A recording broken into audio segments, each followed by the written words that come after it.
In Part A of Chapter 8, we talked about how to use the weighted average method for a process costing firm in the first department. In this section, we will be talking about how to apply the weighted average method in the second department.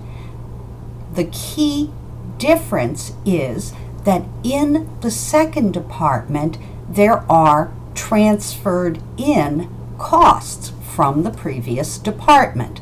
Let's take a look at an example. In this firm, all materials are added at the beginning of the process in the packaging department, which is the second process, and conversion costs are added evenly throughout. So, at the beginning of the month, there were 900 physical units in the packaging department, and we are told that those units had a certain amount of cost that was transferred in with them from the mixing department.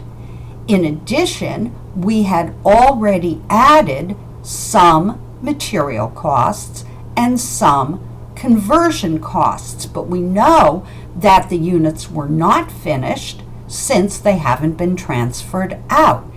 In fact, we're told that the units are 60% complete, and that 60% must apply to conversion costs because, of course, the units all started with their own transferred in costs, and we know that material costs are added at the beginning of the period.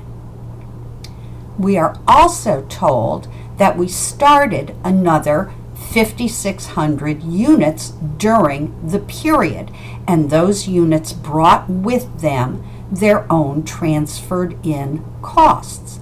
At the end of the period, we had 500 units that we're told were 50% complete, and that must also refer to conversion costs. During the period, we're told how much material cost we added, how much conversion cost we added. So let's try to understand what happened in the packaging department. Using the fishbone diagram, it's best to go from what we already know for sure to what we don't know. We know that we started out with 900 units partially finished in our work in process inventory at the beginning of the period, and during the period we started another 5,600 units that were transferred in from the mixing department. Altogether, that means we must have worked on 6,500 units during the period. What happened to those units? We're told that 500 of them were not finished at the end of the period. Therefore, since all costs have to go somewhere, all units have to be accounted for. That suggests that if we worked on 6,500 units and 500 of them did not get finished, we must have completed work on 6,000 units, and those units must have been transferred out to finished goods. In the second step, we need to compute the equivalent units for our three categories of costs: equivalent units for transferred in costs, equivalent units for materials costs added in this department, and equivalent units for conversion costs added in this department. For the 6,000 units that were transferred out, they must have received everything that they needed in this department. Therefore, those units are worth 6,000 equivalent units for transferred in costs, 6,000 equivalent units for materials, and 6,000 equivalent units for conversion costs. The 500 units that were left in work in process at the end of the period must have gotten 100% of their transferred in costs, and they must have gotten 100% of their materials costs in this department because materials are added at the beginning of the process. However, we were told that these units were only 50% complete with respect to conversion.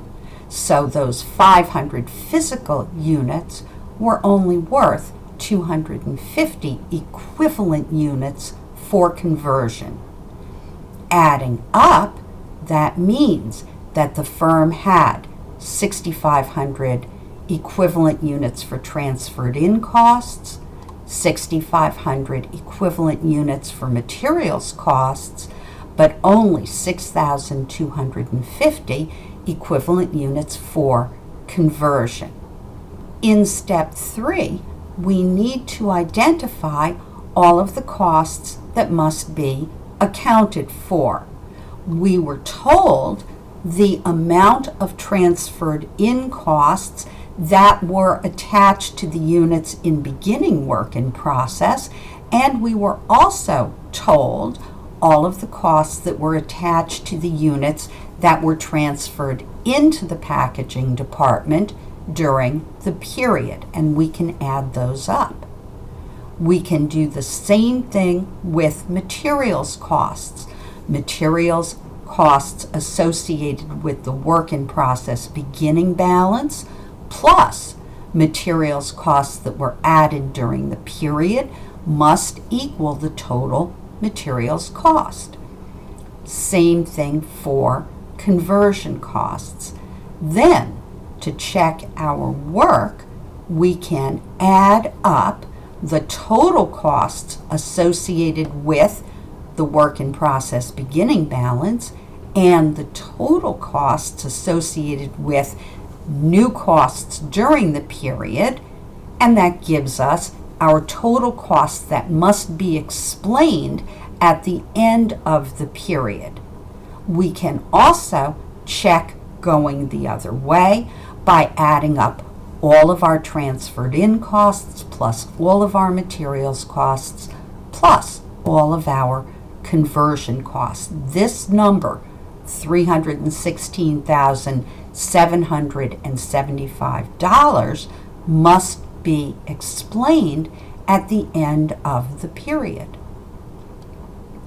In step 4, we will be computing the cost per equivalent unit by adding up all of the old costs and all of the new costs and dividing by all of the old equivalent units plus all of the new equivalent units for each cost category. That's the basis of the weighted average method. We don't distinguish between old and new costs on the input side. Our only concern is where did they end up on the output side. So we take our total transferred in costs, which we already know from step 3, and we divide by the total number of equivalent units for transferred in costs, which we know from step 2, and that gives us a number, $32.40 of transferred in cost per equivalent unit.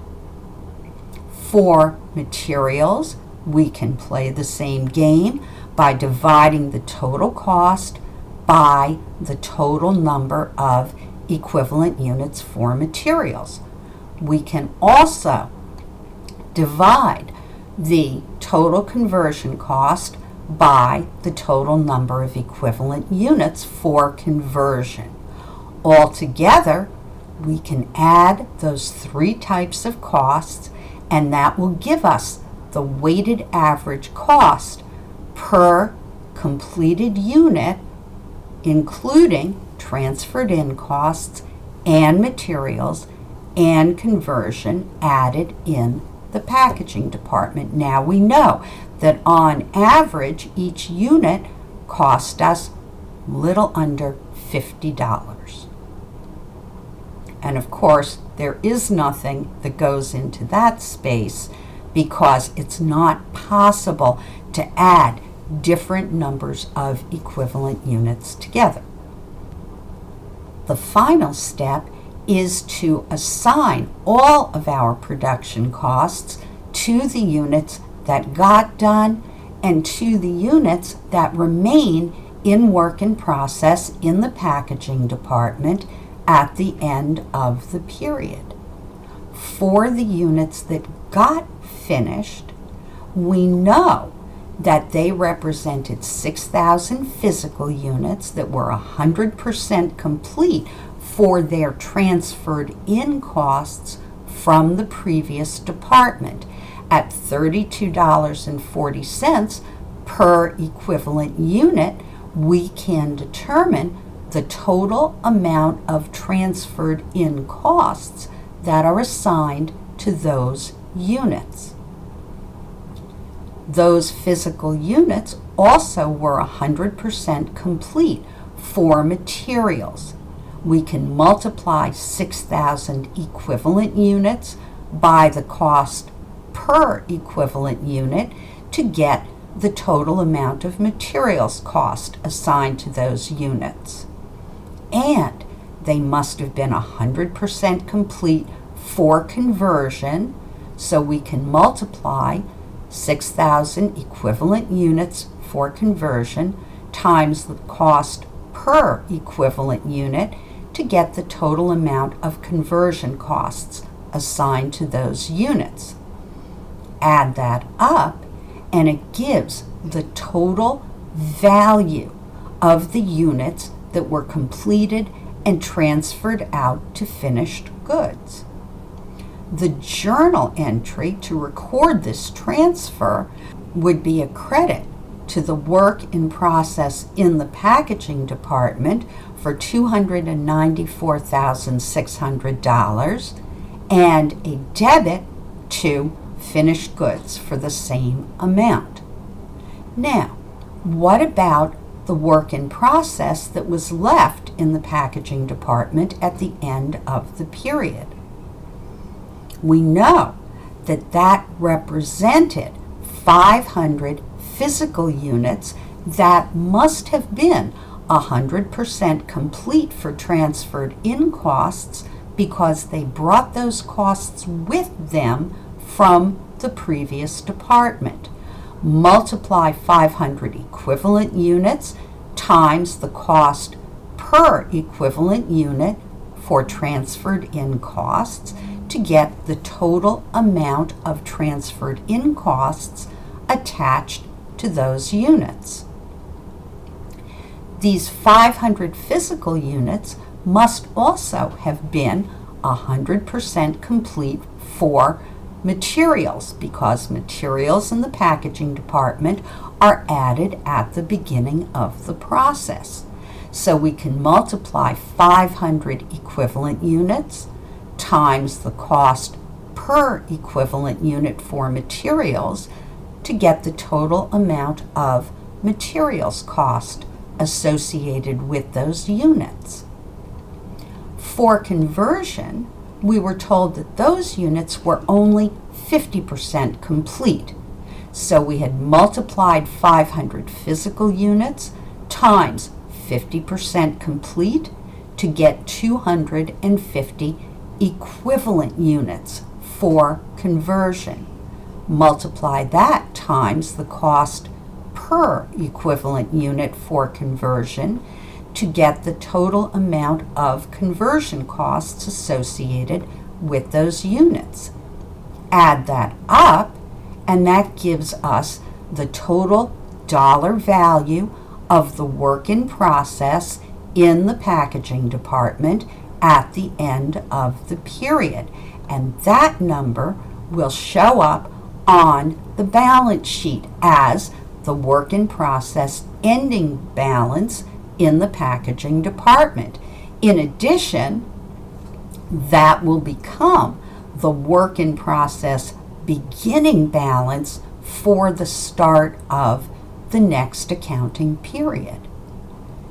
Add up the dollar value of all of the units that were transferred out and all of the units that were left in the packaging department, and that gives us the dollar value of all units that we worked on, which must equal the total amount of production costs for the period, which must equal the total amount of production costs that we had figured out in step 3, and it does. In addition, we can also add up the transferred in costs that are associated with the units that were transferred out, plus the transferred in costs that were associated with the units that weren't transferred out because they were not finished yet, and that must equal total transferred in costs from step 3. Similarly, our total materials costs in the units that got done plus the total materials costs in the units that didn't get done must equal our total materials costs in step 3. And the same thing with conversion. Total conversion costs in the units that got done plus total conversion costs in the units that didn't get done must equal the total conversion costs in step 3. Finally, if we add all of our transferred in costs plus all of our materials costs plus all of our conversion costs, that must also equal our total costs.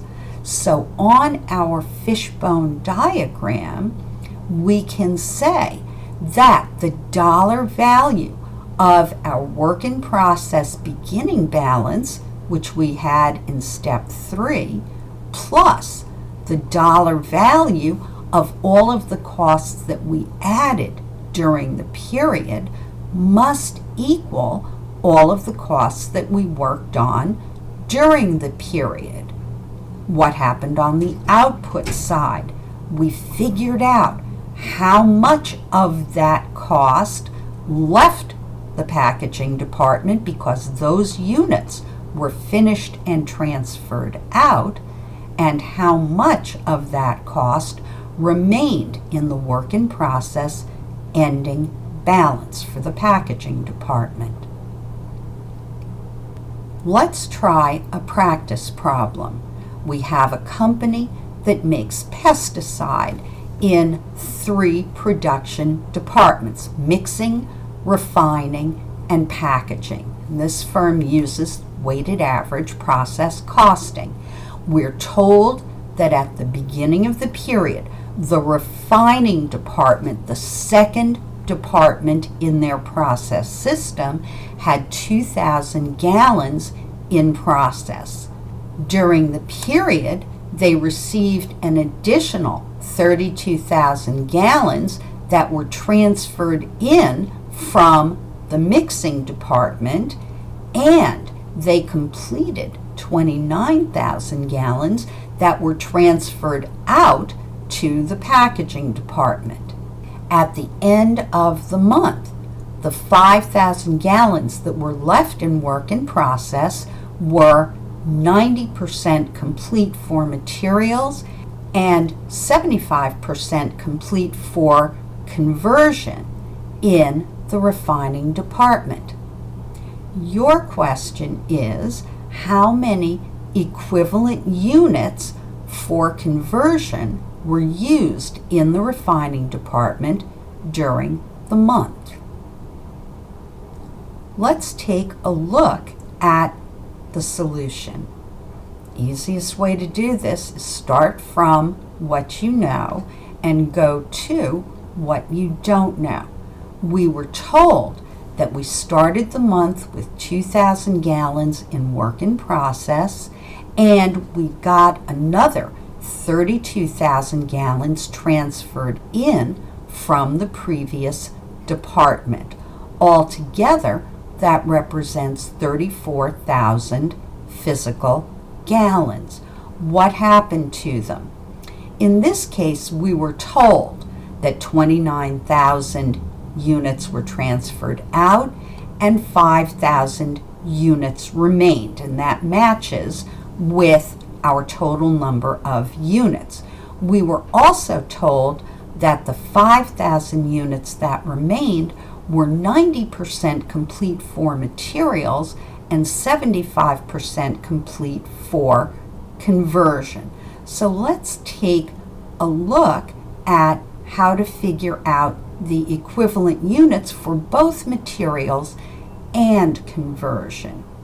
We know the number of physical units that were completed and transferred out and the number of physical units in work in process ending balance.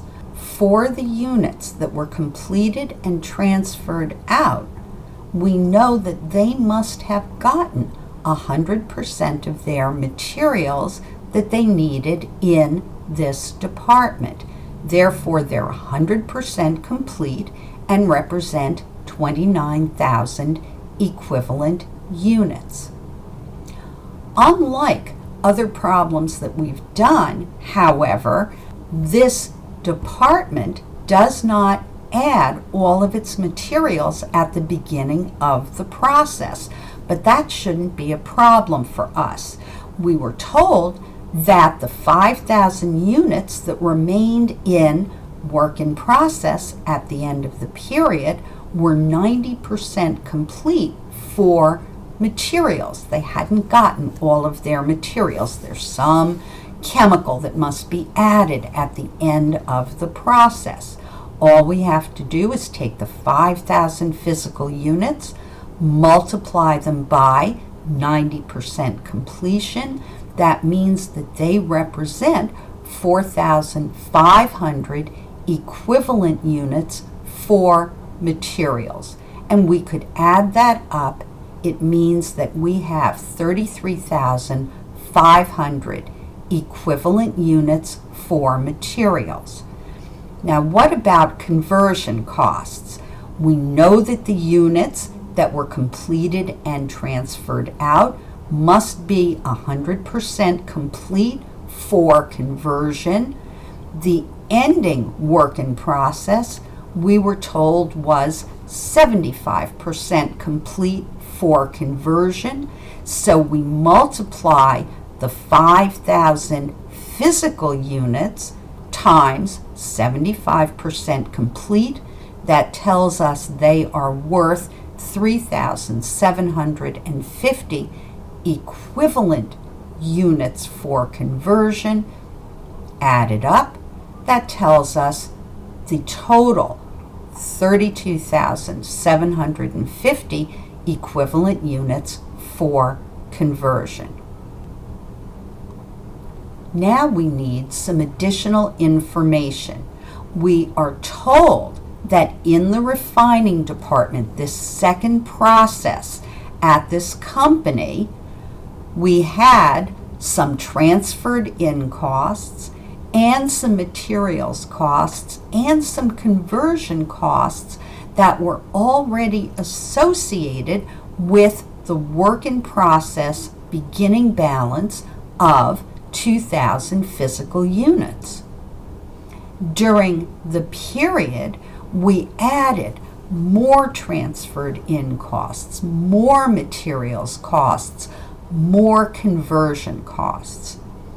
Your job is to find the cost per equivalent unit for materials and the cost per equivalent unit for conversion in the refining department for the month.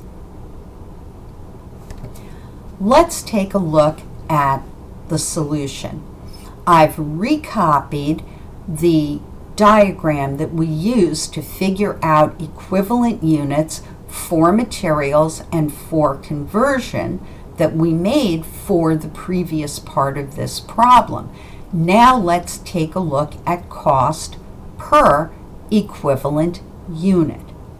For materials, we know how much material cost was incorporated into the units that were in the beginning balance. That was given to us. And we also know how much cost was added during the period. That was given to us as well. So we can add that up. Then we divide by the number of equivalent units for materials, and that gives us a number, $1.40 of materials cost per equivalent unit for materials. Similarly, we can add up the conversion costs that were associated with the beginning units plus the conversion costs that were associated with additions to our production process during the period, add those two numbers up, and it gives us the total conversion costs for the period. Divide by the total number of equivalent units for conversion, and that tells us that there are $3 of average conversion costs per equivalent unit. Now, we could also do this for transferred in costs. We were given the transferred in costs for the beginning units. We were given the total amount of transferred in costs that were added during the period. We could add that up and it would give us the total amount of transferred in costs. And we know that all units that come into the second department must bring with them 100% of the costs that they needed from the previous department. So every unit that comes into the refining department is 100% complete with regard to the costs that were transferred in from the previous department. So we can divide by 34,000 equivalent units for transferred in costs in order to find the $7 cost per equivalent unit for transferred in costs. If we wanted to, we could extend this problem and determine what happened to all of these costs on the output side. For the units that got finished and transferred out, we know that they represented 29,000 physical units at $7 of transferred in costs per unit. For materials, they represented 29,000 physical units times $1.40 of cost per equivalent unit. And for conversion costs, they represented 29,000 equivalent units times $3 of conversion cost per unit. Add these costs up, and it gives us the total dollar value of the units that got finished and transferred out. What about the units that didn't get finished? Those 5,000 physical units still got 100% of their $7 per unit transferred in cost. However, these units were only 90% complete with respect to materials, so they were only worth 4,500 equivalent units for materials times the $1.40 cost per equivalent unit. In addition, those units were only 75% complete for conversion costs, so they were only worth 3,750 equivalent units for conversion times the $3 per equivalent unit conversion cost. Add that up, that gives us the dollar value of all of the units that were left in work in process at the end of the period. We can add up the dollar value of the units that were transferred out plus the dollar value of the units that were left behind. That must equal our total cost for the period. We can also add the transferred in costs for the units that got done plus the transferred in costs for the units that didn't get done. To find the total transferred in costs, that must be equal to the total transferred in costs on the input side. And we can do the same thing for materials. We can do the same thing for conversion costs, and we can add across to make sure that all our transferred in costs plus all of our materials costs plus all of our conversion costs equals our total cost for the period. To journalize the transfer of the finished units out of this department, we would debit, increase the next unit's work in process, that would be work in process packaging department, by $330,600, and that would be a credit to the work in process for the refining department for $330,600. The remaining $52,550 would be the ending balance for work in process in the refining department for the period.